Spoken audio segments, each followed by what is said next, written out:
Herkesin borc kazancının yarısı mənim deyil, hamısı mənimdir. Sadece yarısını alıp Allah vereceği mənə hər kəsdən. Vermək istəyən başına döyə. Yerde kalan yarısını da o da mənimdir. Sadece bu dünyada mən görmək istədiyim şəraiti qurmaq üçün sizin özünüzü xaçladacaq Allah Teala onu.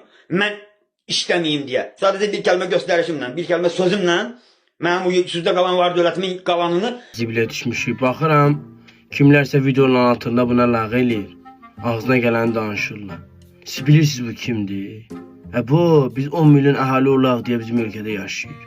Deyir, Nauzubillah, qurbanlığı mənə dedi ki, get bəyan elə ki, mən axır zamanım. Qurbanlığım sən nə dedi? Get TikTok-a camada dedin ki, qazancımızın yarısını verin, mən evimi remont eləyim. Sən ev remont eləməyə zor eləmişsən bura? Ha? Səndən qabaq biri çıxmış ki, taxtalı qılıncla. Gedir o yana, gedir bu yana, indi bu da gedir dala gedir. Güzgüdə sizə nə deyirlər mən bilmirəm. Gəlib deyir ki, bunu ver mənə, onu ver mənə. Almağa gəlmişsən bizdə. Mən buradan səslənirəm din xadimlərinə. Üzr istəyirəm böyüklərdən, kiçiklərdən. Mən dünyana kimi üzr istəyirəm. Aborta protiv insan idim. İndi adam fikrini elə dəyişdirirlər, qardaş. Baxırsan ki, bu günahdır, yoxsa abort günahdır. Hamısı mənimdir, qazancı, hamısı mənimdir. Yenə də yox, yenə də insaf var.